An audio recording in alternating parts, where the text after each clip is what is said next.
Hey, I'm Jana, the little sister. And I'm Jeff, her big brother. Welcome to Sibling Rivalry, a podcast about our favorite sport, baseball. This week on Sibling Rivalry Baseball, I'm still basking in the glow of the Dodgers World Series championship. I've moved on. I'm ready for the 2021 Angel season to start.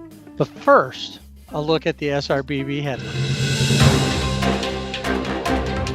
Tony La Russa has been named the Chicago White Sox manager. He has history with the team. He was the manager from 1979 to 1986. News in from Detroit, A.J. Hinch will take over as manager of the Tigers. He played 27 games for Detroit in 2003. MLB reports the World Series averaged 9.7 million viewers, with Game 6 topping out at 12.6 million viewers. Overall viewership was down this year. Game 6 of the 2019 series, the Nationals versus the Astros, netted 16.5 million viewers. The second highest paid NCAA football coach, LSU's Ed Orgeron, has voluntarily accepted a 5% pay cut. The school requested all contracted employees to take the cut due to a projected $80 million deficit as a result of COVID-19. You can find these and past week's headlines on our website, siblingrivalrybb.com. Remember to rate and subscribe wherever you listen, and tell a friend to listen to the Sibling Rivalry Baseball Podcast. Well, we made it through the 2020 season, a season we didn't think would happen, and we want to go back and wrap up the Dodgers and the Angel seasons, take a look around the league at what we can expect maybe over the hot stove season, and of course put a bow on our rookie season of Sibling Rivalry Baseball Podcast. But first, we want to chat about something we didn't get to last week. We're so excited about the Dodgers winning. We wanted to keep the focus on that they finally won after 32 years and all the elation and jubilation of that we left what happened with Justin Turner. We just left it there, but we need to address it, especially since so many people have come out and said that it taints the Dodgers championship. Yeah, Justin Turner I believe it was in the 7th inning, was all of a sudden out of the game. Nobody knew why. Everybody is like, where is he? And it turns out he tested positive for COVID-19. Of all the people to test positive on the Dodgers is JT. Yeah, here's the guy who at the beginning of the season was telling his teammates what they needed to do. He's the one that started the short season warning teammates about their pandemic responsibilities. Yeah, I think it was the 7th inning. Edwin Rios came in and took over third base. Cody Bellinger said he had no idea what was going on. He saw Edwin at third and thought, okay, what the heck is happening here? And then, like I said, they found out that he had tested positive. One of the things that we don't have that's clear is it looks like they were tested every day, I think. And so his first test was inconclusive. I think his second test was inconclusive just from reports. But I've heard that that was positive, and then they did another test, and that ultimately was the positive test that took him off the field. And then he was taken to someplace in the stadium to isolate. Then, according to MLB, who has really thrown him under the bus and has opened up an investigation, he broke through MLB security out of the isolation room to come onto the field to celebrate with his team. And that's where the controversy lies. Right. And the questions that have been asked over and over is, why did this happen? He's out on the field. As far as we know, it is a positive test. There's nothing to say that it was a false positive at this point. And he's out there with a mask, and then he's out there without a mask. And of course, everybody's talking about, well, he's right next to Dave Roberts, and Dave Roberts is high risk because he's a cancer survivor. Right. So he's high risk. So he's told to isolate and emphatically refuses to comply and returns to the field to celebrate with the team. Now, a couple of things I've seen is his teammates, and most recently Blake Trinan, have come out and said, this is all a joke. Walker Buehler even questioned the protocols that were in place. Joe Kelly, of course, had a lot to say about it. Yeah. Most of them said, we invited him out on the field with us. We weren't worried about it. We weren't worried about him. Whether they were or they weren't, they're covering that because he's their teammate. And Clayton Kershaw called him the rock of the postseason for every single year. So they all are like, we can't do this without him. And they were fine with him out there. I know that a lot of people are upset because we've all made sacrifices. We canceled weddings and other events. We're not going to funerals, all these different events. There's been no proms, no graduations. So why is it that this is okay? And I don't know that anybody is necessarily saying it's okay. It does expose some of the hypocrisy of the world because if you're a Dodgers fan, especially if you're a JT fan, you're probably finding ways to make it okay. And had it been a member of the Rays who had done the same thing, the world would be collapsing around them from the Dodger standpoint. I don't know what to do with it. Yeah, it's hard because, like you said, if you're a JT fan, we're both JT fans. I don't want to make excuses for him other than the World Series. How often in a player's life are you going to be able to celebrate the World Series? But at the same time, I know the team wanted him out there. He was in the team photo. He had a mask on. For the team photo, he pulled it down, put the mask back up. He'd been around these guys prior to the official test being as positive that, the guys, but then he also puts the family that comes out on the field at risk. And I did notice that a lot of people, we did see some players hug him. A lot of them had masks on. There was also some social distancing going on there too. I personally think that Justin Turner didn't think that he was positive for the virus. That's what I think. I don't think so either. I think that he took it in the moment. I have some questions about how all this works anyway. He gets tested, it's inconclusive. He gets tested again, it's positive, but they don't know that it's positive until the 7th inning of this game. So the whole time that he's been out there, if he's positive, he's already been in contact with all of the members of his team, plus whoever might have been around third base, the umpire. And we know from watching during the season, even with all of the outbreaks that happened with the Cardinals and the Marlins, the guys on the field didn't seem to be at risk. Of course, they blame that the roof was closed. I don't think that had anything to do with it either. No. So how come it took them this long? Shouldn't they have known before the game? Shouldn't, with these protocols or whatever they had in place, if it's inconclusive, shouldn't they have set him out then, pending a definitive test? Right. Yeah. That's a lot of the question there is, why was he in the lineup? Even if the test had been right, even if there was a question. Look at Juan Soto, who missed a good portion of the season and he had tested positive, but then he had negative tests consecutively, but he still wasn't allowed to play until he had so, and some of that too was local protocol in DC. But yeah, why was he in the lineup? And also, how does he get COVID in the bubble?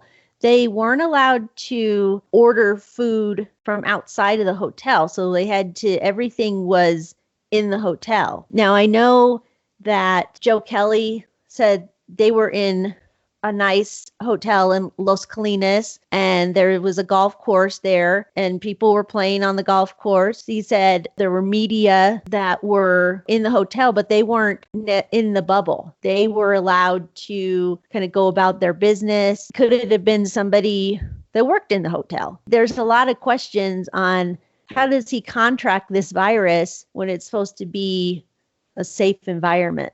I know they mentioned too that the room service people were just supposed to leave the food at the door, and sometimes they would actually bring it in. Until they can trace it to somebody else, we don't have any idea how he got it. I think it was a false positive, but the narrative right now is that Justin Turner's a selfish dude. We know that's not true, but in this case, he put his want and need to celebrate with his team above everybody's health. Right. And I guess on the one side of it, he's positive. We don't know any differently. Of course, it's going to suck if he ends up being a false positive and he could have been out there and he didn't go. But now what if 10 players all get it? Because he did have a mask on, but then there are times where you can see throughout the video where he doesn't have his mask on, other than the picture, hugging people without a mask, and then he does have a mask. He's holding the trophy with his wife at one point, and they both have masks on. Then he's next to Dave Roberts. He doesn't have a mask on. Does it matter whether he has a mask on or not? He shouldn't have been there in the first place. They're saying, number one, that first question, how did he get in the bubble? What happened when he was told and pulled from the game? They shouldn't have isolated him in a medical office or someplace there at the stadium. They should have removed him from the stadium completely. Said, for protocols, you have to go do this.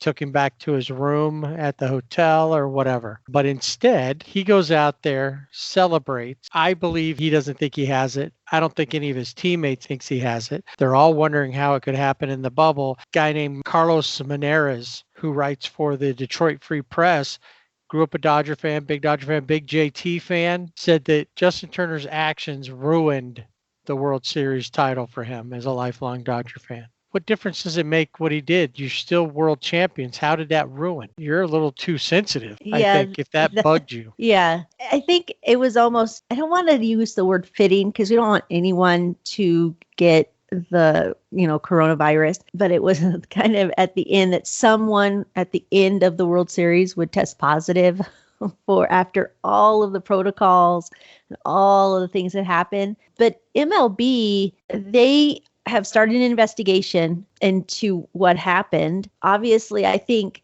the reason that they were so quick to start this investigation is because they also share blame in the whole situation.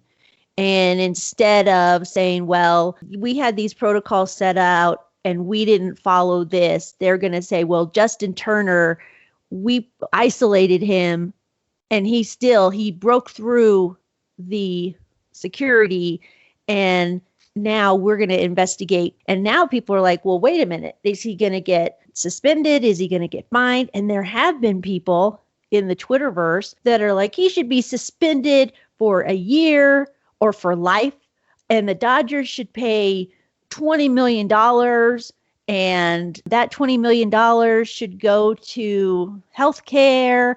And I mean, all of these scenarios. And right now we still don't know what happened. I know that JT and his wife are back in Los Angeles, but we still don't know if he even had the virus. And shouldn't we know by now whether there was another test was a negative or if he really does have it? On the one side of it, yes, he should have maintained. And even if he went out, he shouldn't have been that close to everybody.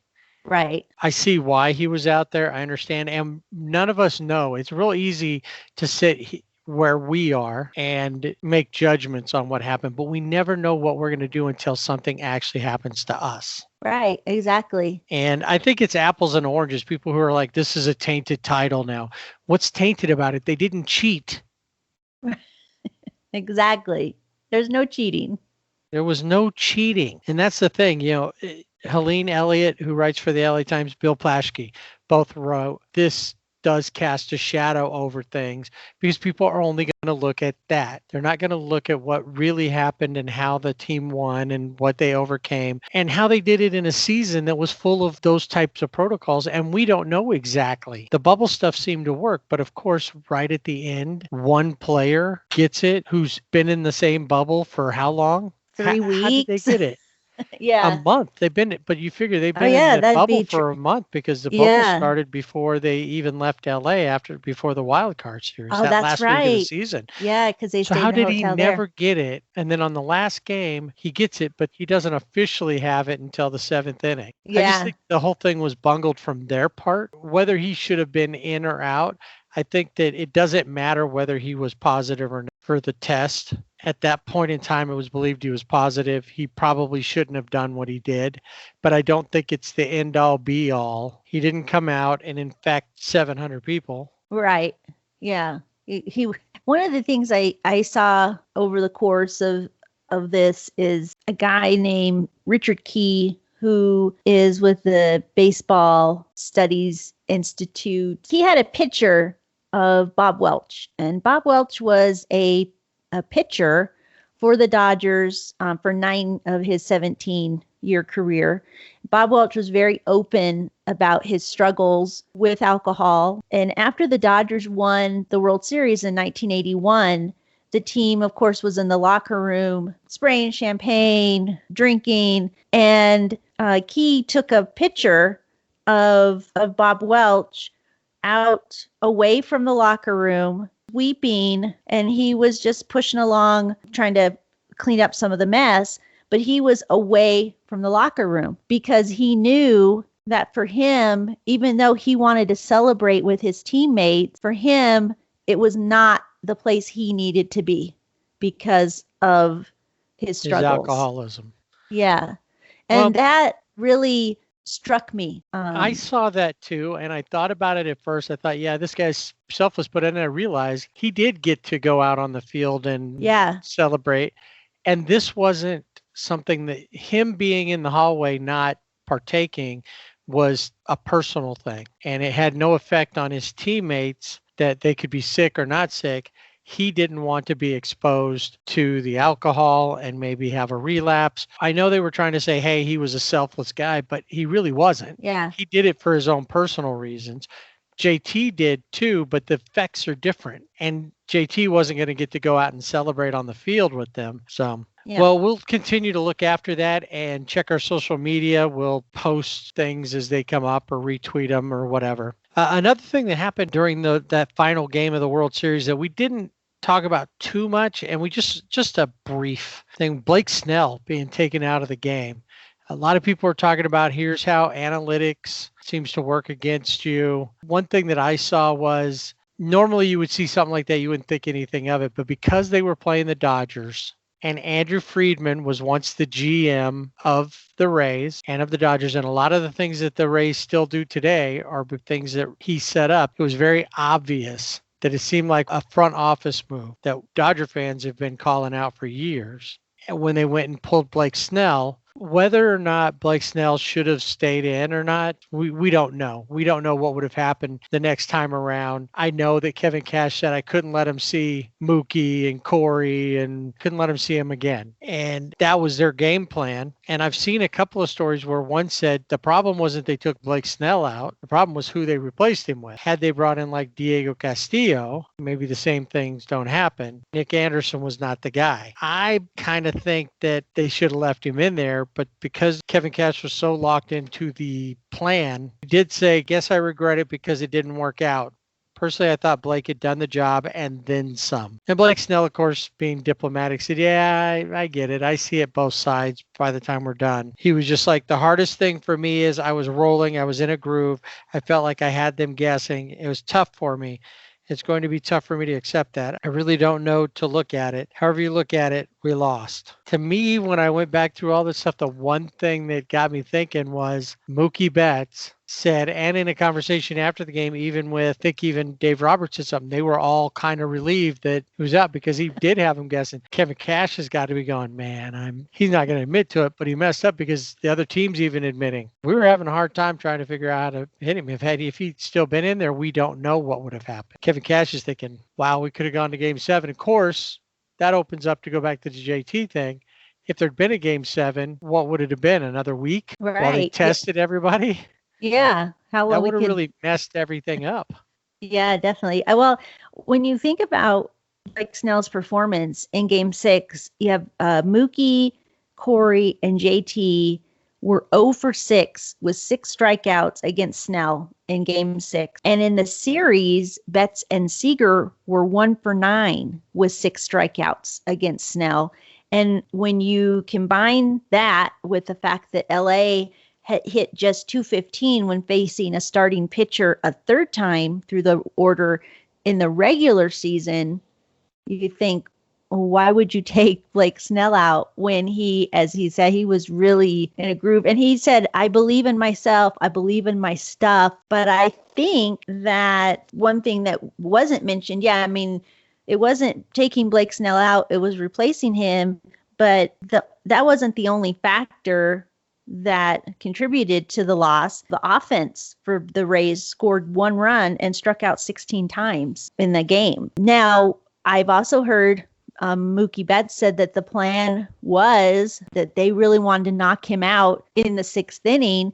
And so when Kevin Cash came out to get him after 5 1/3 innings, he gave Dave Roberts a little smile like, all right, here we go. And then they went. So, yeah, there's been a lot of questioning of that.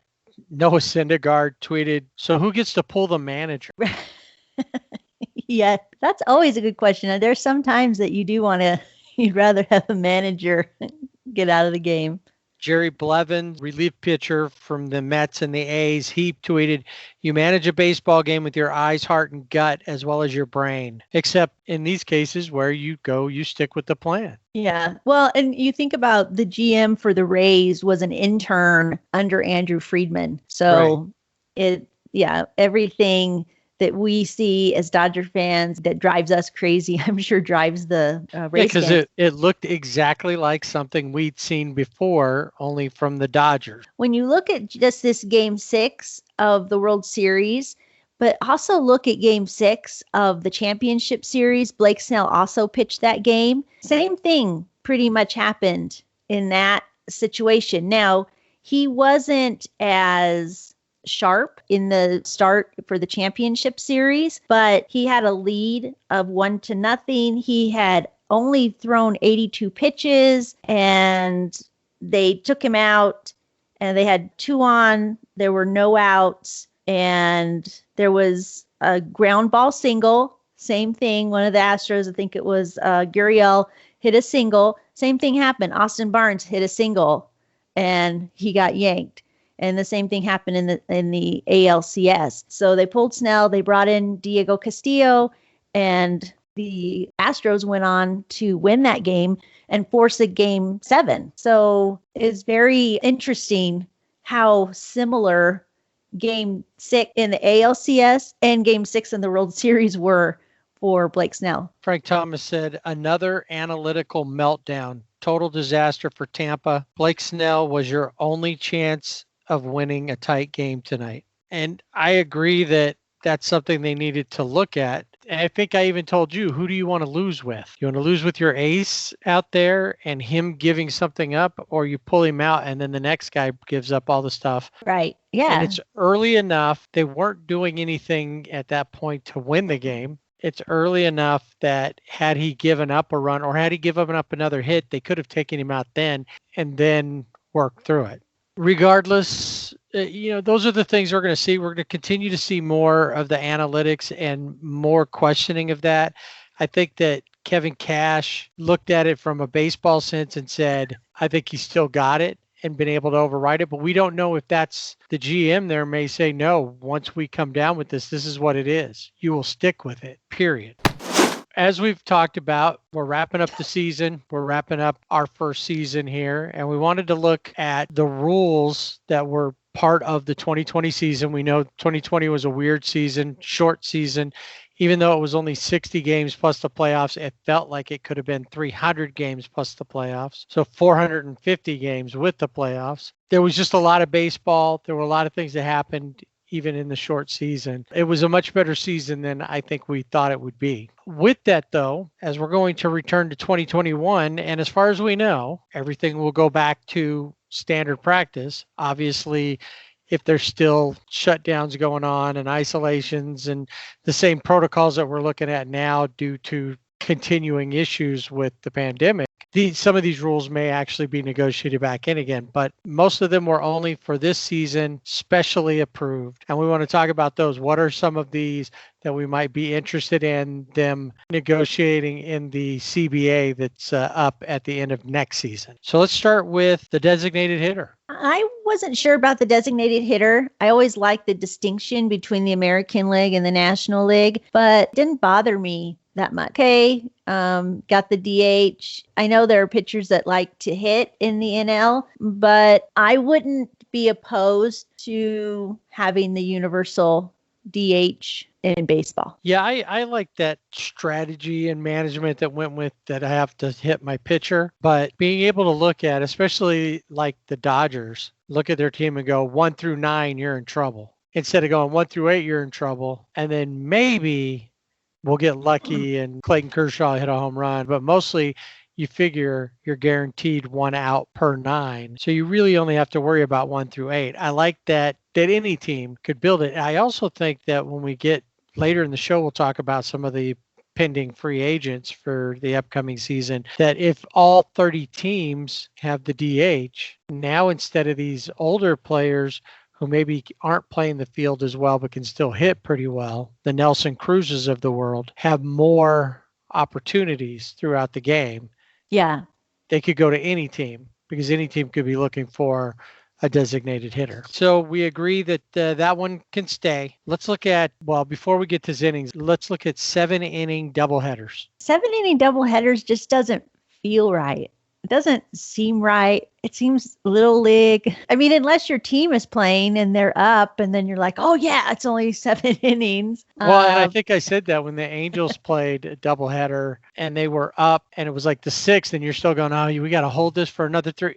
No, we only have to hold it for a half inning for that moment. But the game at 7 innings, it's like, wait, we never got into this game. Yeah, right. You just haven't settled in. Yeah, I am not a fan of the 7-inning doubleheaders. I think I understand, I guess, why they did it, just with the nature of everything, trying to get those games in. But I think it needs to go back to 9 innings. I think so too. You play all these games at 9 innings. There shouldn't be shortened. If you're going to shorten doubleheader, you just shorten it to 7 innings anyway. Yeah. All games will only be 7 innings.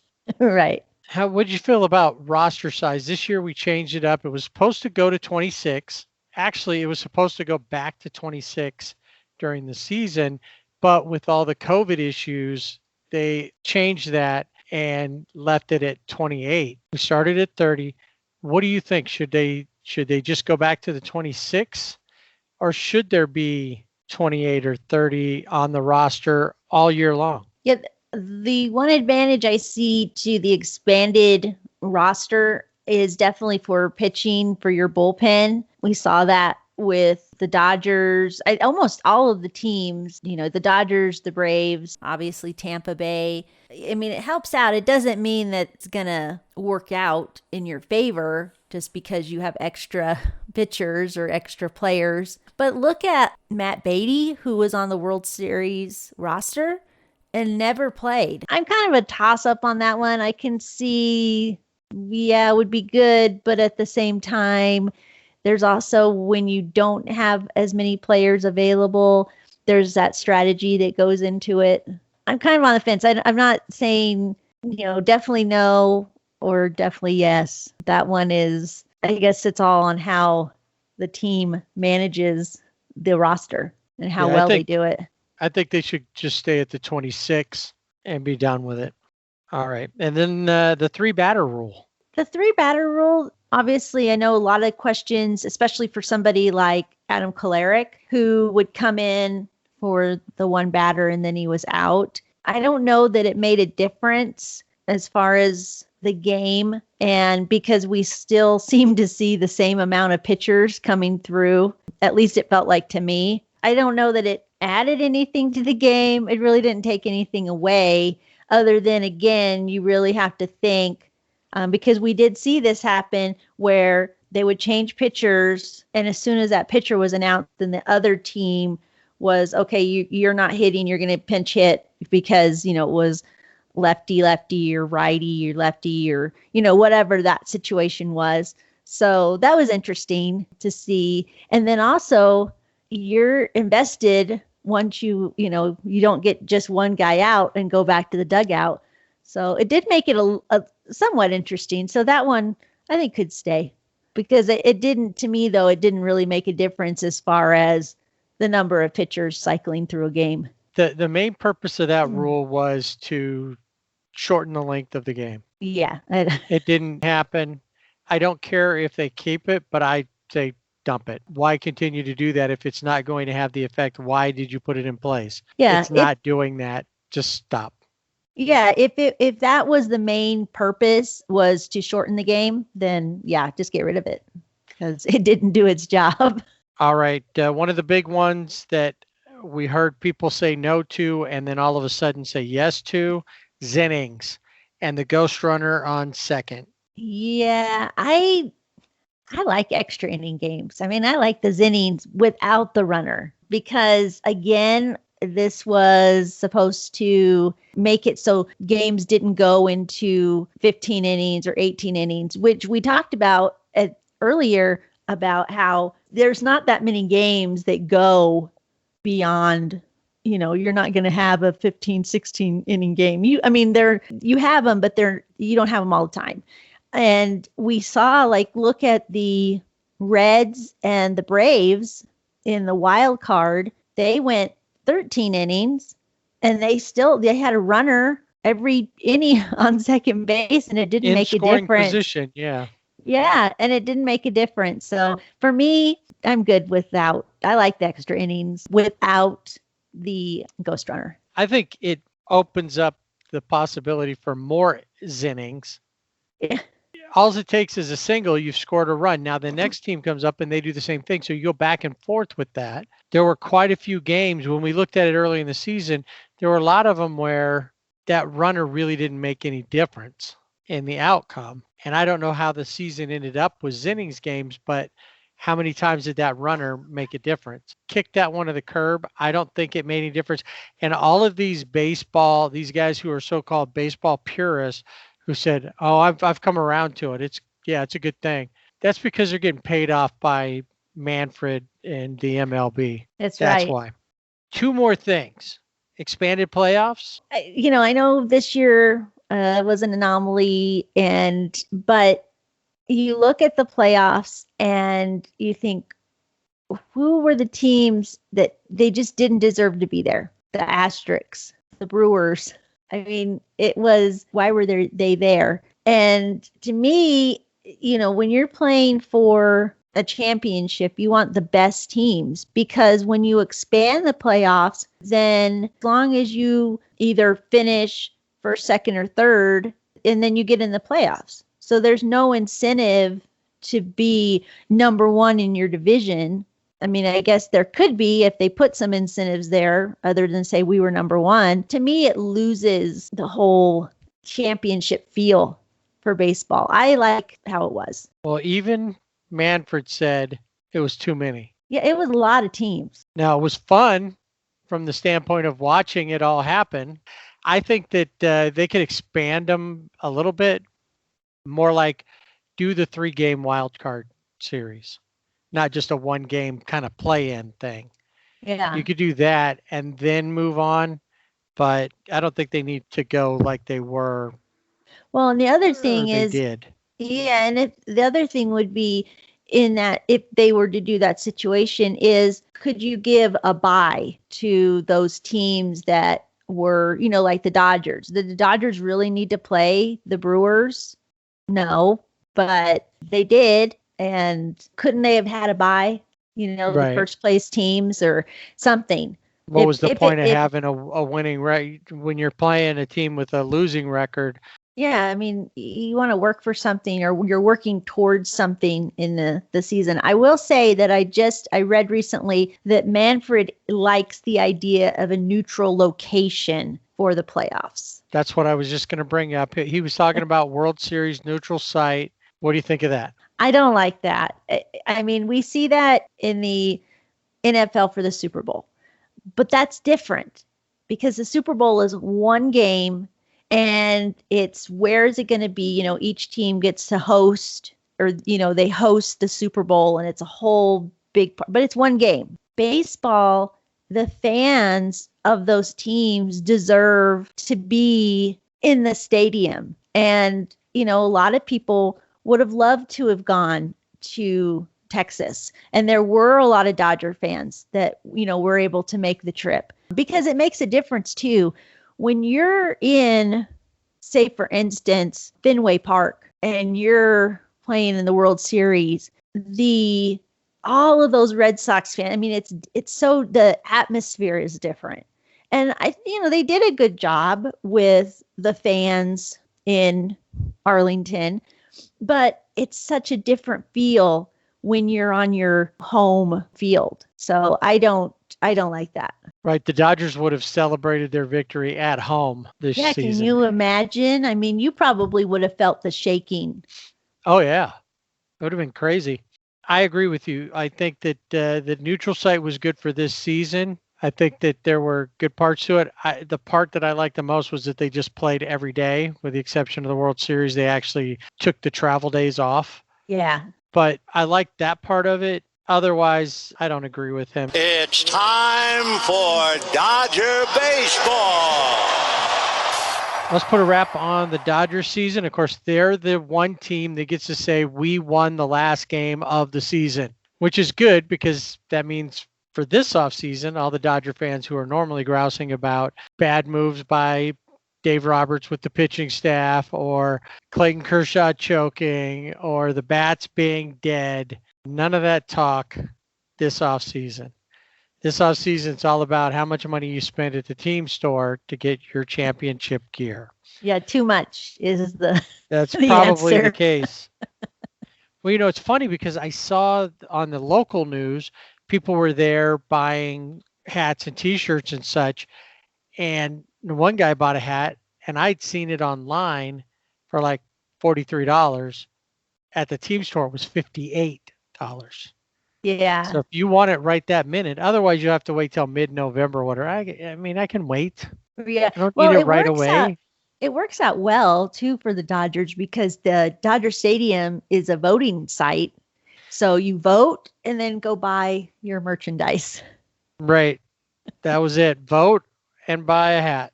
Yeah. Or a T-shirt or both. So the Dodgers had obviously a great season, best record in baseball, and pretty much best team. Like we said, 1 through 9 in the batting order. They were a tough team to compete against. Now we look at the offseason, the wrap on the team. Everybody at some point in time of their main 26, let's say, contributed. Even guys that we were mad at. Kenley Jansen did do some good things. He did. Yeah. But Yeah. So with the wrap of the season, we know that they had the highest run differential. They scored 349 runs, which is most in the league. They hit the most home runs, 118. As far as league averages go, they were above league average in just about everything. For the most part, they led the league in almost every offensive category.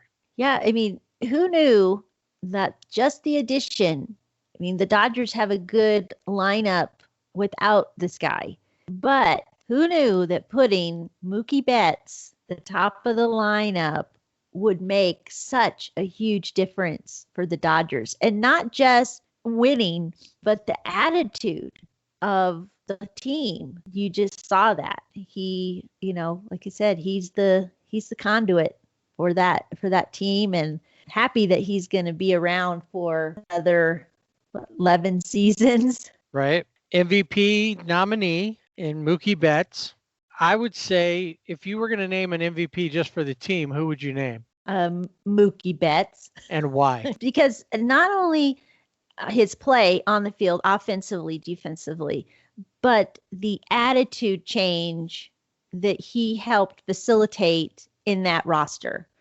They were more driven than I've seen them. I think about when they played the Nationals, and you were at some of those games, and it just seemed like they were sometimes like, okay, we're going to get there. And other times it felt like they were just going through the motions.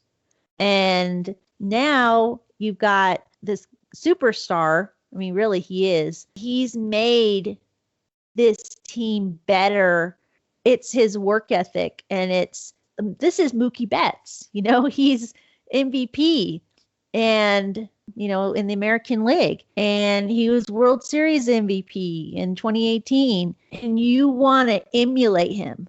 And so he, for me, would be the team MVP. I mean, I can think of other guys, but really he just made a huge impact on the Dodgers and the attitude of the team And he has helped, other guys. We talked about Austin Barnes.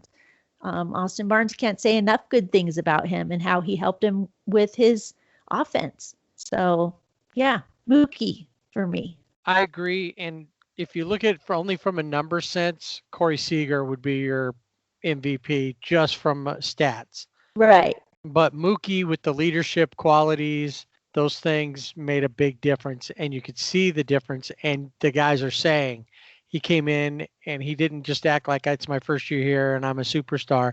He came in and embedded himself in the team. And they were all better because of it. So now we know that Mookie's there for another 11 seasons. We know that we've got Corey for a couple of more. This season, there's 7 free agents. 7 guys are going to go. Now, some of them we can look back and say, well, it'd be all right if he goes. He wasn't that big of a part of the team, or he was only here for a short time, like Blake Trinan. He was only here this season. But then we have Justin Turner, who is now a free agent. Right now, he's playing for Team COVID. We don't know what's going to happen with that. Jock Peterson, Kike Hernandez. These are 3 guys who have been big parts of this recent run, World Series, National League Championships. So those are guys you got to consider, especially Kike, because Kike's versatility. And then after that, it's relievers. Blake Trinan, Alex Wood, Pedro Baez, and Jake McGee. Now, Jake McGee only showed up this year as well, pitched well, but is that enough to keep him on the team? And like Alex Wood, what he did at the end was great, but is that enough to keep him on the team? Yeah. No qualifying offers were advanced. It looks like Jocelyn and Blake Trinan were the only ones that were eligible for that, and they were not offered qualifying offers. And if you're not sure what a qualifying offer is, it's a 1-year contract. This year it's for about $19 million, around that area. And that number is a average of all the major league salaries from top to bottom. And they come up to 18.9, I guess was what it was for the season. They're not going to offer either one of those guys that much money because they didn't offer them a qualifying offer. They became free agents. Doesn't mean they can't re-sign with the Dodgers. It's just the Dodgers were not going to spend that much money on him. And for Jocelyn, that would have been like doubling his pay. If you remember back at the beginning part of the season after the whole trade debacle and his arbitration, there was a lot of issues right there. And a lot of it was about how much money he was going to make, which is about $9.7 million was what he ended up making for the season. Yeah. When you look at free agents for the Dodgers, I think to me, Justin Turner is going to be back, especially if the DH does become universal. He could fill that role. He's 35. He still plays well at third base, still can fit in there. But I think I see him platooning with Edwin Rios there. But I see him getting signed. Kike Hernandez, I think they would keep Kike because of the versatility, but also because there's a question mark at second base. Gavin Lux has been a bust. I don't know if a full spring training would make a difference for him and if he was playing every day, but there's something not right there with him. And so having Kike there just in that spot is good. Blake Trinan, I would keep Blake Trinan. I mean, he was a workhorse out of the bullpen. Jake McGee, no. I mean, he did okay, but no. Jake McGee is Pedro Baez. I can see him probably coming back. Alex Wood, maybe. And Jocelyn is a toss-up for me because I'm sure that there are a lot of teams out there who could utilize him, and he would play probably every day on another team. You also had Jimmy Nelson, who we didn't see pitch at all because he had back surgery. The Dodgers declined. He had a $2 million option. They declined that option. So he's now a free agent. So they clear out because they want to make room on their 40-man roster. They clear these out, figure out what they're going to do. There's other things that'll happen. We'll talk a little bit more about like tendered contracts, non-tendered, where they go through and say, hey, these are guys for arbitration guys. where they could say, we're going to non-tender you, which means they're able to be free agents at that point. Even though everybody's a free agent right after the World Series, the day after, and for 5 days, their current team has a chance to negotiate with them independent of everybody. We don't really see a lot of movement until after all the pieces have fallen off, who's actually going to stay, and then you know exactly what your needs are. If you extended offers or you tendered to a bunch of people and they all take what you gave them, then you may only need a couple of pitchers, or you may only need one position player here or there, depending on what it is. The Dodgers have about $20 million to play with. What do you see them going after? So, to be honest, I don't think you really need to go after much with looking at other free agents. I mean, we don't need a catcher. We don't need pitching. You look at the pitching staff, and I thought, well, maybe pitching. There's some enticing players out there. But really, I think the Dodgers, if they can solidify a starting rotation, we have Kershaw, we have Buehler. Where does Dustin May fit in? Where does Tony Gonsolin fit in? And how about Julio Urias? We saw him in the World Series, lights out. Is he a starting pitcher, or is he the new closer? Where does Kenley Jansen fit in? Kenley Jansen, I don't think he's a closer anymore. So for the Dodgers, it's really about, I think, solidifying starting pitching rotation, because they don't really need starting pitching. Because you think about, we had David Price coming back. Everything is good. So you've got that.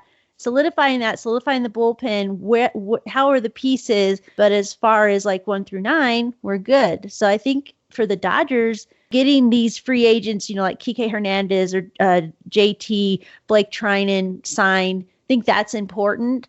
But going and signing someone or even doing trades, I mean, I'm sure there might be some trades, but I don't think it's necessary. Okay, 2 things to throw at you here based off what you just said.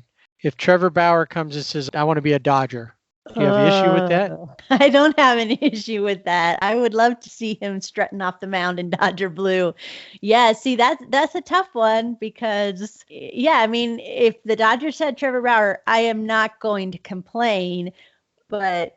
Well, think about this last season.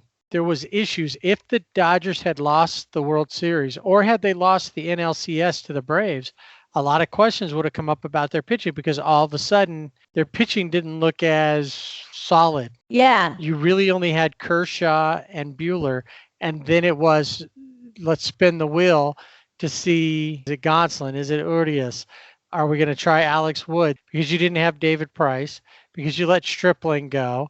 2 of your former pitchers went on to be Cy Young Award candidates in the same season after they leave us. Right. And we still won a World Series. That's either going to inflate the brain or not. So my other question is, I knew you'd want Bauer if he wanted to come there. But my other question is trades. We know JT's at a spot at third base. He's probably good for at least another season. His age, all it's going to take is a injury. Yeah. Maybe put him to a spot that he's not able to play as well at third base. So do you look at trades perhaps to solidify that? Do you look and see if next season Nolan Arenado opts out of his contract and you go after him? Do you see if you can trade for Francisco Lindor, because this is the last year of his contract there? You might be able to get him fairly cheaply and slide Corey to third and Lindor in at short. Do you consider things like that? Yeah, I think you consider all of that. Obviously they just won the World Series, but really they don't, where they're setting right now, other than, like I said, solidifying pitching rotation. But I guess you could still platoon, Corey Seager at third with Edwin Rios. I really like Edwin Rios. So I think, he definitely deserves playing time and has shown that. And I wouldn't say no to, Lindor. He would be great in LA. One person, and I know it's my bias coming through, but I just think Gavin Lux is a bust. I think they could trade him. somewhere for something. I don't know what. Well, as long as people think that he's got value, that's all that matters. Well, and he's still ranked as one of the top prospects. I mean, I know he's played, but he still hasn't played enough. And when he has played, it hasn't been great. But yeah, he still has value, I think, within the league to be a trade piece. Yeah, no, I think you look at all of those options, and really it just comes down to money. And that's one of the things that's going to be interesting this offseason, with the owners already saying, oh, revenue is down because they didn't have ticket sales and they didn't have, all of those other things. Concessions. Like that, yeah. So are we going to see big contracts and things like that? And probably not. Well, some teams like the Dodgers can do it right easier than other teams can. And really at this point, adding Trevor Bauer, adding a Francisco Lindor or somebody high up like that is just adding to the already rich roster that they have. And I'm not talking just in money, just in talent alone. Right. And they have guys that are coming up that can maybe make a difference in the season to come. So Mookie Betts was your MVP. Let's wrap up the Dodgers season with, who did you think their pitcher of the year was? Oh, well, that's a good one. Kershaw looked really good this season. And that's a tough one because Walker started off not great. Then he had blisters, but he really shined in the postseason. You know what? I'm going to go with, and you'll probably guess who it is because again, a lot of it has to go. I think Tony Gonsolin for me, just because Clayton Kershaw, we expect to be on the top of his game. And he had a great season this year and obviously great postseason. But for me, Tony Gonsolin, I think would, and Julio Urias. It's hard. And Julio. I looked at innings pitched. Yeah. And I took the top 5 and I looked at their stats, and a lot of them were very close. Some were better than others in that. And it came down to 2 guys for me, and it came down to FIP, fielding independent pitching. As we talked about before, that is a stat that is more about what the pitcher can control versus his ERA and other things. And when it came down to it, Clayton Kershaw had a 3.31 FIP, and Tony Gonsolin had a 2.29 FIP. And they were about 10 innings pitched apart, but some of that is because Clayton started earlier than Gonsolin, had a couple extra starts. So I went with Tony Gonsolin as well, based on the numbers, and he seemed to be solid throughout. Yeah, I really look forward to seeing what he will do next season if he can continue, working on those pitches, perfecting those things, because I think he's a really I just really like him. And I've seen him be able to, when he's in a situation where they allow him to get out of a jam, in the Rangers game where bases were loaded, and you thought, well, Dave Roberts is going to take him out and go to the bullpen, but he didn't. He allowed him to get out of that inning, and he did. And I think things like that just help build confidence. So, and you went with numbers, and I just went off the top of my head thinking of his performance throughout the season. Although I gotta say, on his sleeve, it looks like he eats spaghetti or pasta or something before the game, because it looks like he's wiped spaghetti sauce on his sleeve. And that bothers me. Maybe he puts it on there thinking people will think it's blood. Maybe. And what did he do right before? It's an intimidation factor. It could be. Yeah. If that's part of his thing, okay, but it still bugs me. I'm thinking, come on. Get a clean jersey. You need to stop paying. So somebody asked Clayton Kershaw, what was it? He was on Jimmy Kimmel, and Jimmy Kimmel's daughter asked why his hat was so dirty. Yeah. Clayton Kershaw. So does that bother you as well? That one doesn't bother me as much because I know Clayton Kershaw likes one hat. And I don't know if he didn't go into detail if that's a superstitious thing, if he has one hat for the season and they just slap on the World Series patch. Sometimes you look at it, it's pretty bad. I mean, it's sweaty and dirty. You can see the salt stains, the sweat stains. Well, see, when my hat gets that way, then I can say this is the Clayton Kershaw model. Oh, right. Perfect. So the Dodgers will bask in the glow of their World Series championship and will head back to it. April 1st is opening day for the 2021 season, and they're going to be in Colorado to start off the season instead of at home, which they have been the last few years. The Angels have a much harder climb. They have a lot of open spaces. They have a lot of questions they need to answer. Obviously, we know their biggest need is pitching, but before they can ever get to that, they got to find a general manager. And they seem to have about 900 candidates. And they've only interviewed like 14 or 15 of them so far, but they hope to be done by Thanksgiving. Luckily for them, not a lot is going on between now and then.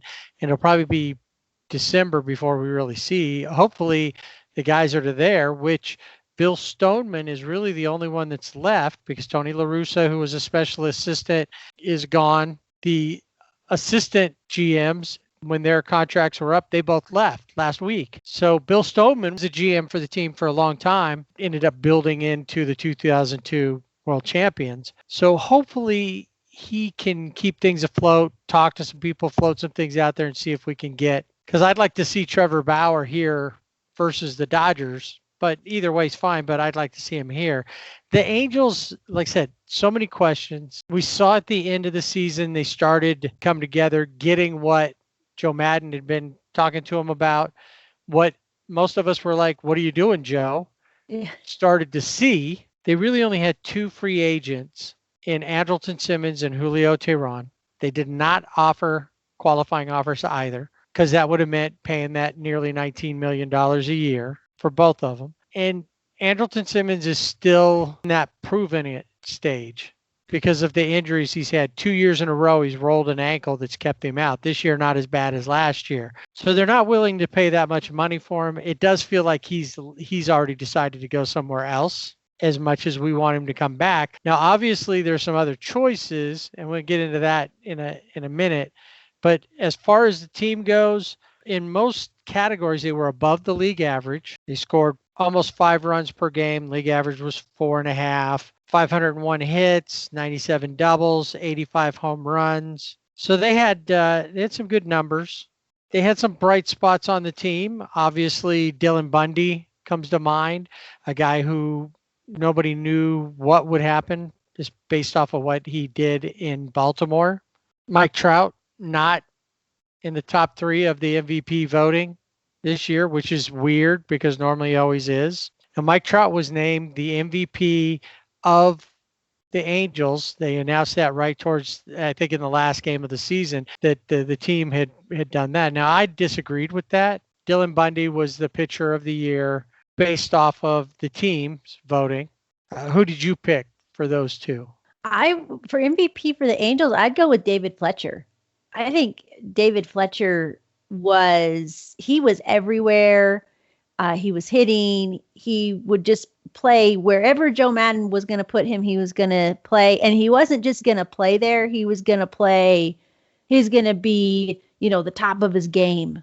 I think he made a real difference for the Angels. I mean, Mike Trout, I guess, is always the obvious choice, and he didn't have bad numbers this year. He led the Angels in most categories. Yeah, but to me, there was something off about him because, again, I think you expect Mike Trout to have those numbers, and he wasn't necessarily anything spectacular this year. And as far as pitching, I would say Dylan Bundy deserves that because he really was the ace of the staff and really was a bright spot for the Angels where they struggle in pitching. So I could totally see why. For me, I don't think any baseball fan is going to say, I don't want Trevor Bauer on the mound for my team, but who could use him more? The Angels. The Angels could use him more. No, absolutely. There's a lot of pitchers out there, he being at the top of the list. Now the question is Trevor Bauer received a qualifying offer? Another pitcher that was connected to the Angels, Marcus Stroman, qualifying offer. So you're going to have to give up draft picks in order to sign these guys. I think, at least for Trevor Bauer, I'm not sure about Marcus Stroman, but for Trevor Bauer, I think that it's worth it. Oh, yeah. Because you need a solid pitcher who's proven. You can always bring up a lot of other guys, and there's lower level pitchers all across, and they still will have Griffin Canning, Andrew Heaney, maybe Shohei Ohtani, who knows? Yeah, that's a question mark there. It is. I don't know. I wonder because I was looking at the roster, and there's a lot of people that they could non-tender, that they probably will non-tender. They non-tendered Cam Bedrosian, who has been one of the more solid relievers for them, but they can get somebody else that does kind of the same thing. Cam Bedrosian leaving isn't that big of a deal, and he could actually still be re-signed. He's a minor league free agent. When we're talking about pitching, though, one guy that was brought up as a possible non-tender candidate is Keenan Middleton. This plays into Shohei Ohtani as well. Keenan didn't have a great 2020, but he just come off of Tommy John surgery. Shohei came off of Tommy John surgery. Both of them had issues. And the more that I've read about and listened to guys who've had Tommy John surgery, most of them it takes, even though they're back the next season or season and a half later, it's usually not until the following season after that. So it's almost a 2-year process, really, till they're back to where they want to be. So I don't know that we can completely write Shohei off yet, nor can we non-tender Middleton because he didn't pitch that well. It's because he was really good before. I think you still give him a chance because he's shown he can do something. There's other guys you can get rid of. There's guys who did pitch well. Mike Myers will probably be back. Yeah. Because he ended up pitching really well. Hansel Robles, kick him to the curb. I don't think that we need Hansel Robles. He had his one season, and he just proved that he really couldn't do anything more than that. As far as the Angels go with pitching, there are a lot of options out there. We talked about Trevor Bauer. Taijuan Walker was up with the Mariners. You were pretty high on him, and he did a good job with the Blue Jays as well. Yeah, he'd be a good addition. You have Robbie Ray. Now, Robbie Ray was traded to the Blue Jays, but he's still struggling, but maybe being in Southern California could help. I don't know. Maybe. He's not high on my list. No. Kevin Gossman from the Giants, maybe, but he was given a qualifying offer as well. Corey Kluber. Paxton. I don't know about Corey Kluber. I know he's available, but we just don't know what he's going to do. He's been injured, and it just seems like just when he was getting back, first game back, he injured himself again. Right. In the 2020 season, ended up not playing at all.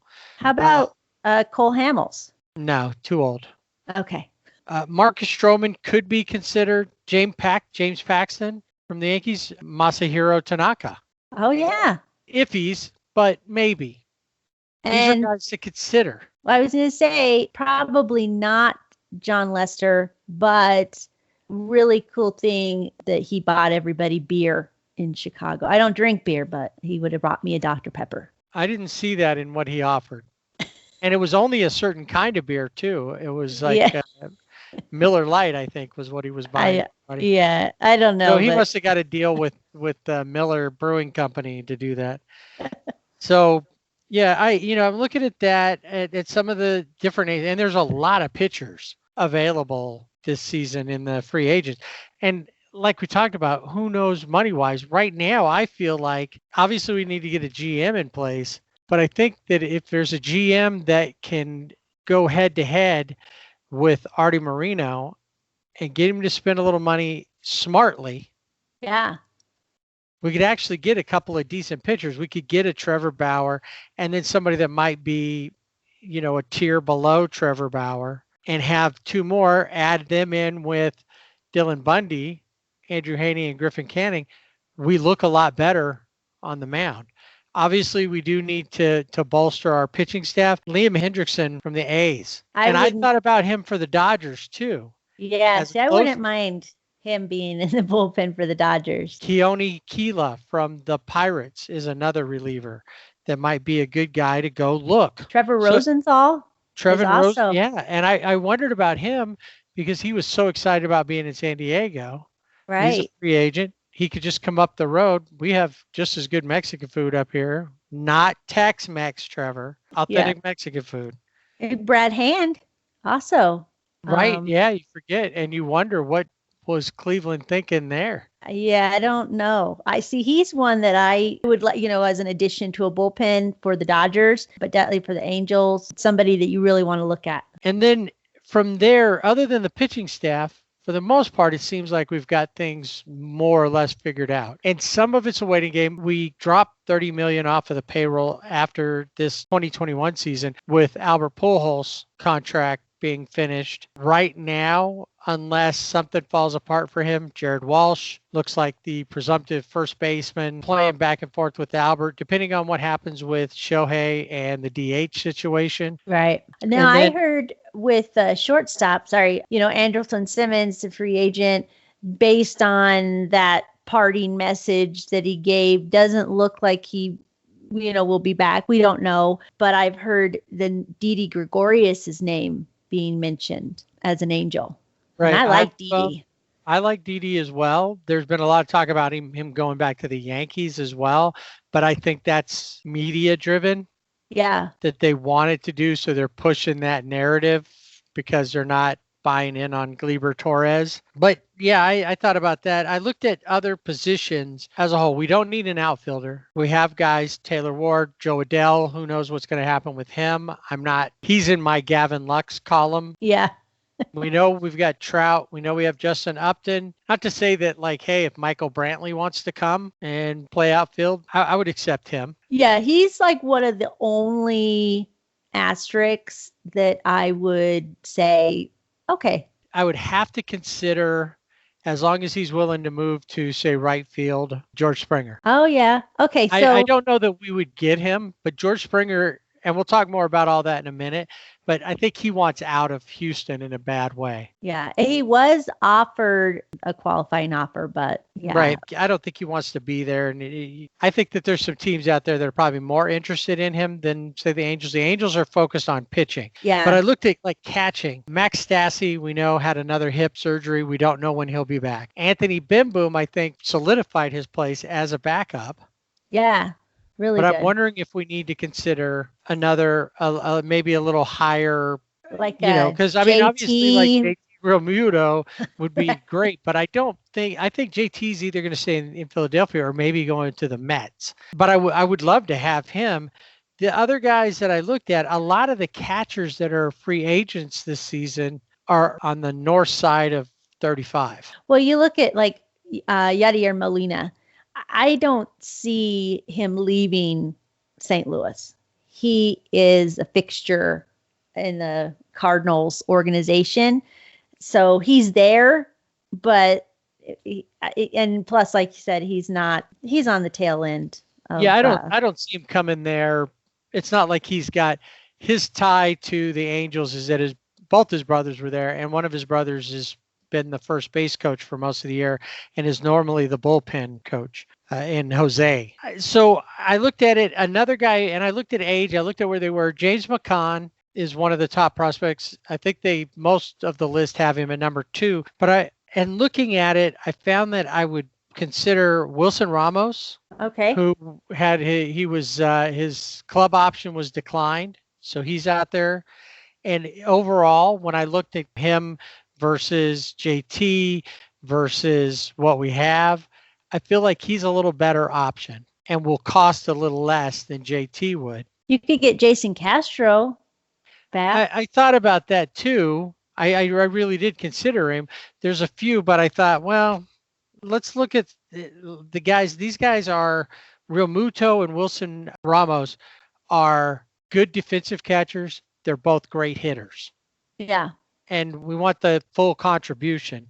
So I thought about those guys. At second base, here's where we're kind of looking. Shortstop, second base. If we fill in one, we don't have to fill in the other because we have David Fletcher. But I'm looking at it, I thought, well, of the free agents out there, we could go back and grab Tommy La Stella again. Yeah. Colton Wong from the Cardinals was club option was declined, so he's available. And then I thought about Kike. Could come and play second base for the Angels. Now, I don't see that he's going to leave the Dodgers unless the Dodgers just insult him. He's not going to leave like Jocelyn. Jocelyn has more motivation to leave and go somewhere else. Kike, even though he's a utility guy, pretty much plays every day. Right, he does. Part of the team.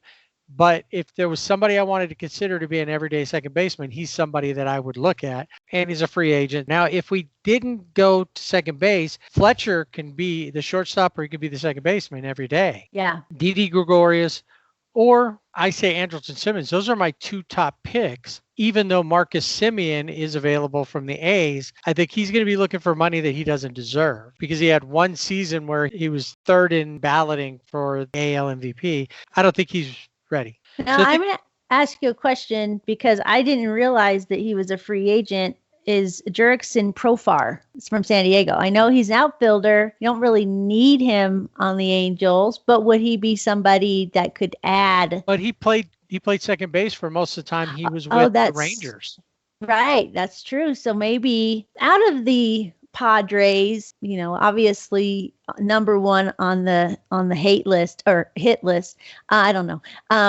Trent Grisham. But Profar, he's pretty good. I mean, he's good, hitter and fielder. He's too uneven for me. Yeah. He's decent defensively, but hitting wise, he's too streaky. Yeah. And the problem is his streaks tend to be to the negative side. Mm. Yeah. And I did think about him, but there's other guys out there who I think have bigger upsides. And if I'm going to go out there and I'm going to spend any money, I think, somebody else I considered for catcher, Mike Zunino, whose club option was declined as well. And he impressed me throughout the playoffs. Yeah, he's good defensively. I don't know if it's just being on the Rays and they have high strikeout rate, but he would be somebody that would be good there. I know you probably could say too old. Charlie Morton also is on that list. His age is there, but he's a pitcher. He's looked strong. It's the same with like John Lester. These are guys that maybe you can get to sign. You could sign them for a 1 year, maybe even a 2 year, just to be nice, and then see what happens. Charlie Morton, though, has talked openly about retirement many times. We don't know what he's going to do with this, and maybe it'll be what kind of a deal can I get? Well, I think the deal and also where it will be, because he is from Florida. He said he would like to pitch at least another year for Tampa Bay because, it's in Florida and he has a home there. And so would he consider coming to the other coast or, would he pitch maybe closer to home, say, like the Braves or, somebody like that, where it's still on the same, in the Eastern time zone?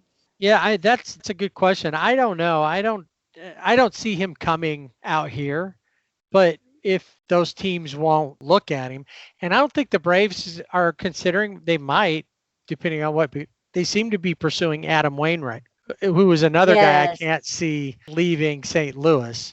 Yeah.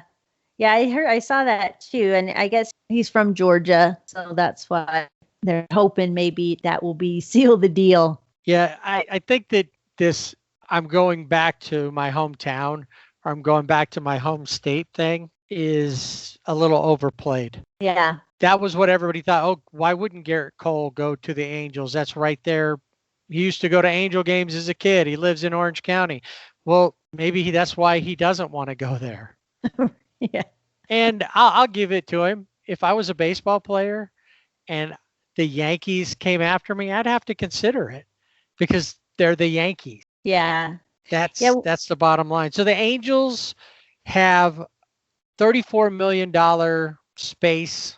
So they have some room to work. One thing that I've been thinking about with this season is we know that the money parts are going to be weird. Plus, you're getting to a point where you don't know how things are going to change going into the next CBA. It's probably worth it for a lot of players to sign 1-year deals and then figure it out from there. With the COVID issues, and like we talked about, Ed Ogeron taking a pay cut because of COVID deficits, the owners are all saying that some of these players, if they really want to go to a team, can take a lower salary for the first year and then build it up after that once you have a full normal year. They could work it out to slide it and say, well, this year just do this, next year do this, and then in 2023 we should be back up and running at full strength. Then you can make $30 million that year. Backload the contract so that you're getting more money, or we'll just pay you every year for 30 years or something like that.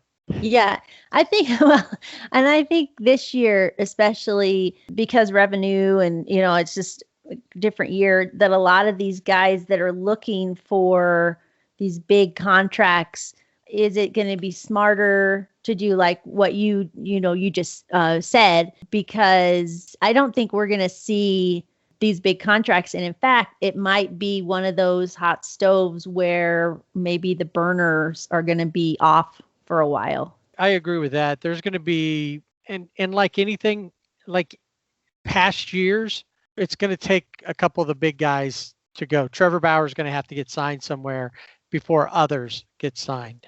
Yeah. In that same echelon there, that same tier. Some lower ones may get picked up, but what he gets signed for will set the rest of the market. And like I said, the other thing is how badly do the Angels want to make it to the playoffs next year? And what's it going to take? Can they sign, let's say, Taijuan Walker and Kevin Gossman or Masahiro Tanaka, and that be enough to put them over the top? Yeah. Conceivably, it could be, but will it be? And would you rather have Trevor Bauer and Marcus Stroman, or Trevor Bauer and Taijuan Walker, James Paxton, any of these guys? Would you want to bring in Liam Hendrickson to be your closer and build that kind of a team, more of a let's win now type of an idea? And maybe some of these other players, do you make a run at Real Muto? Say, we have $34 million. If you guys will come play and work this in, and we'll give you 4-year deals, we'll make sure that on the back end you get covered. Yeah, I was thinking of another second baseman that we didn't mention that should get big dollars, and that's DJ LeMahieu. Now, he was offered a qualifying offer. I'm pretty sure he'll stay with the Yankees, but I didn't bring him up now because I didn't figure the Angels would go after him. Probably not. Well, that would be awesome. Yeah. You can have a dream, a wish list, like when we used to get the JCPenney catalog or the Sears catalog, the Christmas wish book, and you would, I don't know, get your paper and you would write down. Yep. Page 91. Page 91, 4. DJ LeMahieu. Page 100, Trevor Bauer. Yeah. Right. You can do all of those things. Well, I looked at it too as like in need. Yeah. We don't need DJ LeMahieu. That's true. Can we use him? Would we like him? Sure. If he came to us and said, well, I want to play in Anaheim and I'll play for this much money, I honestly think that he's going to stay in the East. Yeah. Maybe not a Yankee, but he's going to stay in the East. Yeah. The Angels have that much open. They absolutely need pitching. We know that. We needed both starting and relief pitching. The questions are Ohtani, Keenan Middleton, especially Ohtani, though. What does he become? And does he become a guy as he gets into arbitration that you would consider trading or letting go at some point? Because I don't know that he's going to turn out to be what we all thought. I love him. He's so fun to watch. He's always smiling. He's respectful of the game. You like it, but I don't know. We really want him to have that breakout season where he's great in the batter's box and great on the mound, and we just haven't seen that yet. And he proves to be what he said. Now, I don't have as many issues with him because we didn't overpay for him. Right. He He was on a rookie contract. Now he's coming up towards the bottom end of arbitration. Yeah. He's still working up. We can get rid of him before he's going to cost any real money. And maybe he never really will, because he's definitely one that we've got to watch out for. I do have to say I was a little sad to see that back to Salt Lake City became a minor league free agent. Feel good story of the Angel season, Elliot Soto. Oh, Can very well be signed with somebody else now. yeah. He can still sign back, but he would sign with the Salt Lake Bees and be there. And then if the Angels wanted to, they could sign him. But at this point, he is a free agent. But at least he got his hit up there, and we got to experience that. And Yeah, that was fun. the Angels will start off their 2021 season on April 2nd with the White Sox coming to town for a weekend series. How did Tony La Russa swing that? Sometimes the most exciting part of a baseball season, especially when your team doesn't make the playoffs or doesn't win the World Series, is the hot stove part of the season. In fact, sometimes that's the best part of the year. And it's all because of speculation. That's what hot stove is, only better. Because this is pure speculation. This is like just going out in your backyard and drilling a hole hoping that oil or something's going to come out. It may not. You never know. And you can come up with, and in the end, it doesn't matter if your speculation was off. You may be disappointed that that player that you so badly tied to your team didn't go there, but it's like, okay, oh well, maybe there's somebody else we can get. Last year, everybody going after Garrett Cole. Once he signed, it's like, all right, now who can we go get? We're disappointed, but what can we get instead? So this year, there's a few big names. We talked about Trevor Bauer, JT Realmuto, DJ LeMahieu. George Springer did get a qualifying offer, just like Trevor Bauer, Kevin Gossman, DJ LeMahieu, Realmuto, and Marcus Stroman. They were all offered qualifying offers, which means that if another team signs them, we'll get some sort of compensation for Trevor Bauer signing with somebody else. So a lot of times, is it worth it? Trevor Bauer, yes. DJ LeMahieu, yes. In fact, I think all those guys, Marcus Stroman being the iffy one, I think even Kevin Gossman is worth giving up whatever you're going to give for him. So there were a few others did not get qualifying offers that are free to sign anywhere, no compensation. And with the compensation, we look a couple of years ago when a lot of guys set out and weren't signed. Dallas Keuchel didn't get signed until after. If you can hold off and not sign somebody until after the draft, then there's no compensation. But this year, you're going to have to wait till July. Yeah, it's a long time. So with not qualifying offers of the big names out there, we know Andrelton Simmons from the Asterix. I don't know why you didn't bring him up as maybe somebody that the Dodgers should look at, but Josh Reddick will be available. No, he can go to where a nearest trailer park. I don't know. Yeah, he can play in their league. Didi Gregorius wasn't offered one. Jackie Bradley Jr. from the Red Sox. That surprised me because I like Jackie Bradley Jr. I could see him. He'd be a really good wherever he would go, but. Yeah, I mean, he could still be a Red Sox, but Red Sox, they've kind of they've imploded. Right now, I feel bad for Alex Verdugo. Yeah. Like, okay, so Bradley Jr. leaves. How long till Xander Bogaerts is out of there? They had a bad season. I'm not holding any team that's in the past been decent. I'm not going to hold this last season against them. Yeah, it's been, it was a rough season. Usual season. Some of these guys, you look at the qualifying offers, there were 6 players, only that were offered their qualifying offer. But then you have, these other guys that you would think we mentioned Brad Hand might have been in there. Marcell Ozuna is a free agent. I think he'll re-sign with the Braves, but he's another one of those guys that he fits that role of DH. Not, we've seen him, he can play in the outfield, but he's better at the plate than in the outfield. He makes a really good case for teams to look at guys like him or Nelson Cruz, who also is a free agent. How about Jed Jerko? Wouldn't you want him on your team, Jerk Store? Maybe. He's still in his early 30s. I think he's 32. He can be a good utility guy as far as that goes, just an off the bench player. And he's got a great name, G. Yorko, which is pronounced Jerko. Yeah. Gotta love that. Yeah. Mitch Moreland, who came in for San Diego. But you also have for him. Yep, traded for him. And then Colton Wong of the Cardinals would be good second. With the Dodgers. I mean, with the Angels. With the Angels, yep. There's just, you look at some of these names, like, yeah, okay. But yeah, I have no interest in Reddick, and I'm sure he has no interest in being back at Dodger Stadium. No, not at all. So JD Martinez, as we talk about the Red Sox, he is not going to be opting out.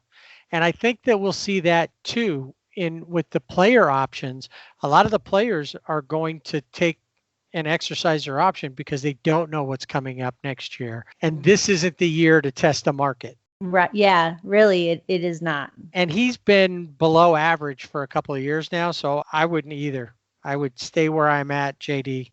One of the guys, he didn't get signed. He was going to sign with the Braves, but then got COVID. That's Yasiel Puig. I didn't think about Yasiel Puig. He's out there. Yes, he is still available. No telling if anybody. He's only 30. He didn't play this season, and that's not because he opted out. They opted him out. He probably could have been signed somewhere, COVID or not. It didn't seem to affect him. A lot of these players, if they had it, I think a lot of them were false positives because they didn't seem to ever have anything. And I know they're athletes, blah, blah, blah, blah, blah. But it affects everybody differently. And you'll see that there are people who are probably in better shape than some of these guys are that died from it or were severely affected by it. Right. So I just think that there were some of them, they had minor. We know Freddie Freeman probably had it based on what he said it happened with him. But overall, I think that in some ways that was used as a way to keep people at an arm's distance. Sorry, Puig, we're not going to put up with your mess for the short season. Well, they were probably afraid that he would he licks the bats, and then that would be a super spreader. And right. And the bat boy gets it, and the bat boy touches a ball and gives it to the umpire. Yeah. I know. Did you ever hear Joe Diffie's song, Third Rock from the Sun? Yes. Cause and effect. Every little thing becomes, the next thing you know, all of MLB is testing positive. All because Yasiel Puig licked his bat. And the bat got it as well. Yes. He couldn't use that bat. So he ended up using another bat, and it became a super spreader event amongst his bats. So a lot of other players that there's some big names that I didn't expect to see here. I thought that in a lot of cases, the teams would hold on to players at least for one more year. There may be a couple of these guys that are out there testing to see. If I'm Trevor Bauer, I don't have an issue testing it out. If I'm DJ LeMahieu, even Real Muto, any of those 6 guys that got qualifying offers, with the exception of Stroman, who opted out once he met his service time, those other guys all had decent enough seasons or have a track record that allows them to test the waters a little more. I didn't think a lot of these guys would go out there. I don't think Mike Zunino was looking to be a free agent. He probably wanted them to sign his offer. He probably liked being there, and they're in a good position to go back again next year. They're $84.7 million below the CBT. They have $84 million to work with to add to their club, and I don't know that they need to add that many people. Maybe some pitching. And next season, they're going to have a full season of Randy Arozarena.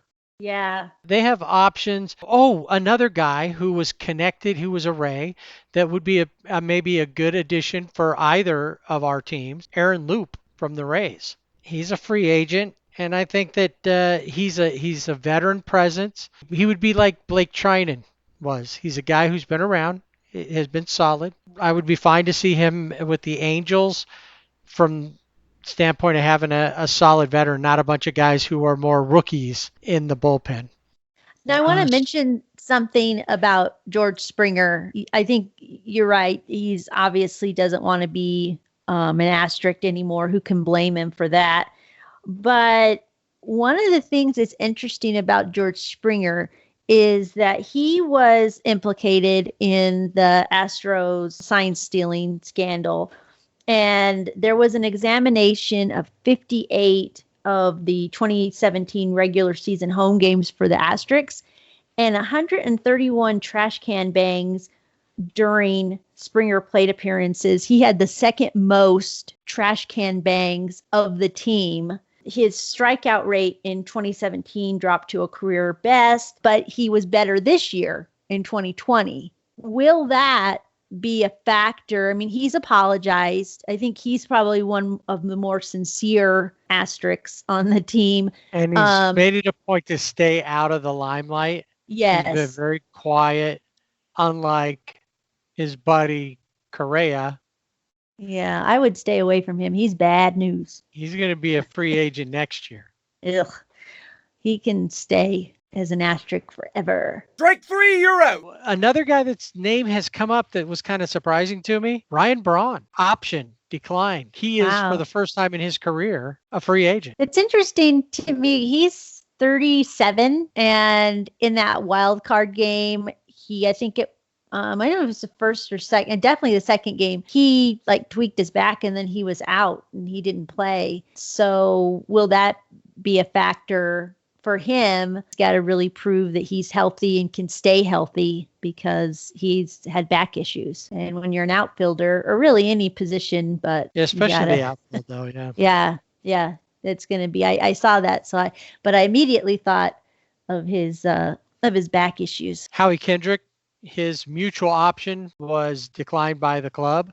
So he's a free agent now. Who knows where he'll go?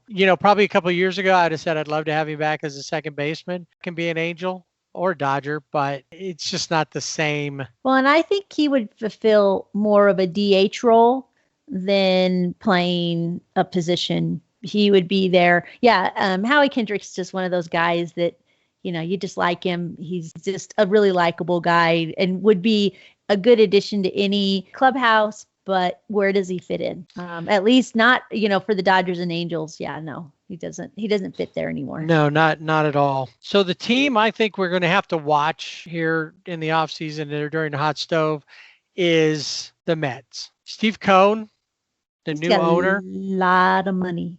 Yeah, a lot of money. And the Mets fans were like blown away that he was answering their tweets. And a 17-year-old kid asked him what Met fans should know about him or what he wants Met fans to know. And his response was, I want him to know I'm all in. Ooh, that gets all of the fans excited. So now everybody's excited. All of the baseball talking heads are losing their mind. And the question will be if they really are all in. And if you look at some of the moves they've made on their current roster to let people go or that have an open things up as much as they can. Are they a team that will go after? They're already tied to Real Muto. They let Wilson Ramos go, who's a decent catcher. So Real Muto, will they go after Ozuna? Will they go after any of these names to build a team that can compete next year? Will they be? They're putting themselves in position to be that team that I want the Angels to be on the other side, to go out there, fight hard, and make it worth these guys' while. There's a reason why Anthony Rendon came here. There's a reason why Albert Pujols came here. Yeah. What is the reason that these other guys didn't? And now will Joe Madden, who's now showing what towards the end of the season, what can happen, will that happen? The Mets, too, they're bringing guys in who were great before in their front office, in hopes that they can rebuild and undo all the trouble the Wilpons have caused the Mets fans all these years. All the heartache and all the Tums that they bought. And well, Tums, if it works out for that, Tums stock's probably going to go down. Yeah. Well, and can you trade owners? So Artie Moreno could go to the Mets and Steve Cohen could go to the Angels. You do that, or some of the others, somewhere that would be all right. If we could just get Artie to get out of the way. Yeah, he just needs to be the owner and just pay for things and not try to put his 2 cents in. What do they always say? Let the baseball people do their job. Yes. The team like the Angels, I think we're at a point where you're not going to rebuild. So I can look at it and I could be the GM from the standpoint of, I know what pieces we need to plug in. Just tell me how much money I have to spend. But then they're not giving me any money to spend. Or the GM doesn't really like that guy, even though he's the best choice for us. I don't really like that guy. Yeah, I think the Angels, we talked about all the different positions, but GM also fits into that really important position for the Angels because they really need somebody that's going to stand up to Artie Moreno and say, listen, you want a winning team. This is what we have to do to get it. And that's why, if you notice, none of the GM candidates of the 900 is named Dave Dombrowski, because everybody knew Dave Dombrowski would come in and say, I know what I'm doing. Just get the Manfred out of my way. Right. Yep. So one last thing before we wrap up this part and kind of take a look at what we see for the 2021 season. Trade. There still can be some trades. We mentioned Francisco Lindor a little earlier. He's probably one that if they don't think they can re-sign him in Cleveland, will be traded. The question is, will they be able to get as much? Most things I read don't think that he's going to get the return that he could have last season. So there's him. Chris Bryant with the Cubs. Speaking of the Cubs, they renewed, or they picked up Anthony Rizzo's option. So he's going to be a Cub another year. Nolan Arenado, who can opt out, even though he's got a long-term contract, can opt out of it and become a free agent. Would the Rockies look at trading him? And another one is that we mentioned, Carlos Correa is another player who, if he's not going to come back, I don't know, not that he doesn't fit in somewhere else, but I feel like for him, he's made such a big deal of championing the cheating ways of the Astros. There's no place else for him to go. Yeah, I think he needs. I think he would stay where he's at, and that's fine by probably all fans. I think the biggest thing that any team that has a good shortstop can do is either trade him away or try to get him signed long term. And Dodgers, I'm talking to you. Because Corey Seager in 2022 becomes one of 4 free agents. Francisco Lindor, Trevor Story, Corey, and Correa. And as much as we hate Correa, he is a top-line shortstop when it comes to free agencies. People are going to look at him because he's a productive player, whether we like him or not. Where does Javi Baez fit on that list? Is he in that group too? I think he's in about that time frame as well. Yeah, so that's going to be interesting. Yeah, definitely. I think that for the Dodgers, they need to sign Corey Seager to a long term. They don't need to let him go. I don't see, Carlos Correa playing for the Dodgers ever. That would be. I don't. He's where he should go, the Marlins. Oh yeah, he'd fit in there. And Miguel Rojas is probably about the end of his time there, or could switch to another. So yeah, that's the place for him. Not here. Yeah, not here. We need him someplace where we don't really have to think about him. Yeah, Pittsburgh. Small but market. I wouldn't do that. I like Pittsburgh. I don't want. Yeah, I do too. I wouldn't do that to the Pirates. All right. So with the potential of all these moves and a not conceivably a full season, because we have to be optimistic. We know that I hear sometimes we're in the second wave, sometimes we're in the third wave. We don't know what's going to happen with this pandemic. If we go and we look back at the Spanish flu, it took a couple of years before they were fully through it. And we don't know how long it'll take to get a vaccine and even how well the vaccine will work. So what going back to normal as far as our day-to-days and not worrying about who we come in contact with and all that stuff.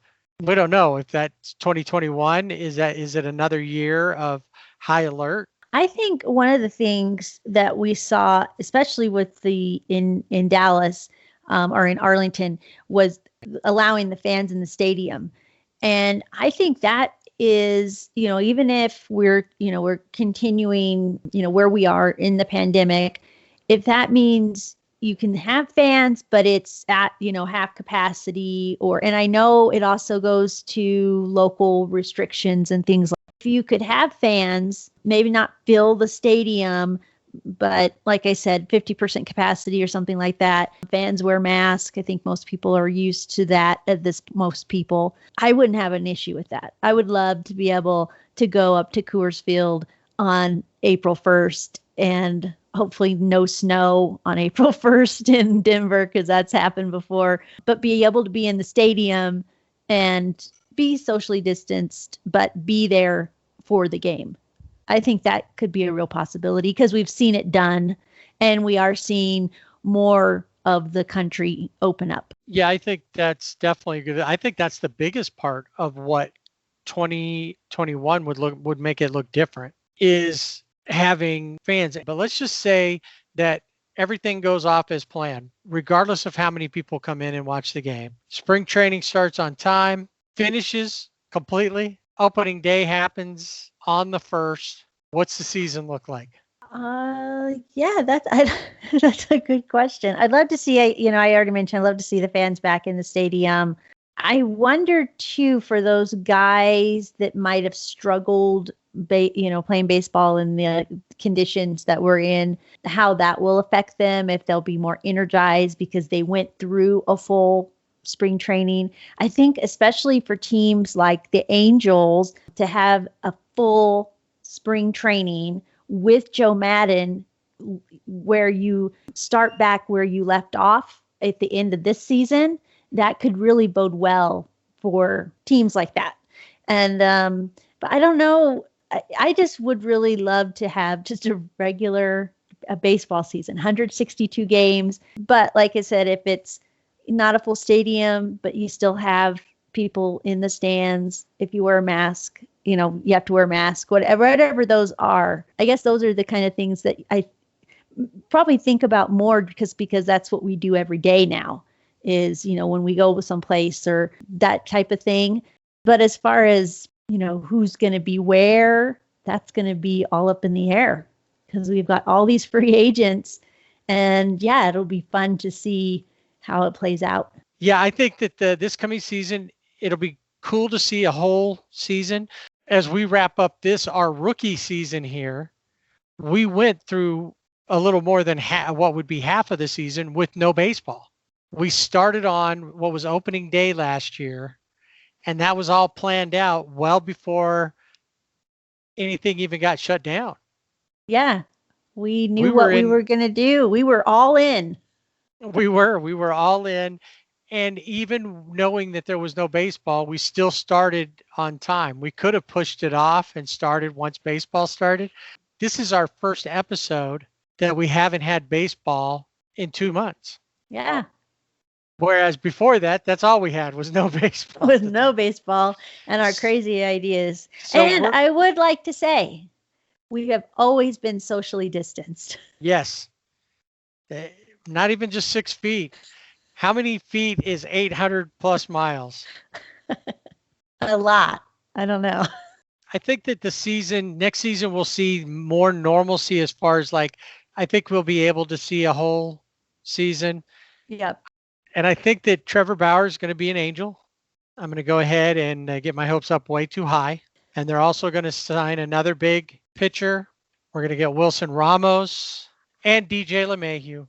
You have gone through your wish list. And we're going to win the World Series next year. All right. So back-to-back World Series titles in Southern California. The Dodgers will not repeat. I repeat, the Dodgers will not repeat. The Angels are going to take it all in 2021 because that's what the offseason is for. Speculation that has no basis in reality. And you can find out what's going on and what we think of it through our social media. You can find us on Twitter at Sibling Rivalry BB without the A, Facebook and Instagram, Sibling Rivalry BB, our website, siblingrivalrybb.com. And maybe during the off season, you'll actually see us do a little blogging, get a little writing in, and some ideas and thoughts about what's going on. But we'll definitely find you on social media. Follow us on all of those. We'll follow you back if you want. And we will see you March 25th to start talking about what could be another historic season in baseball.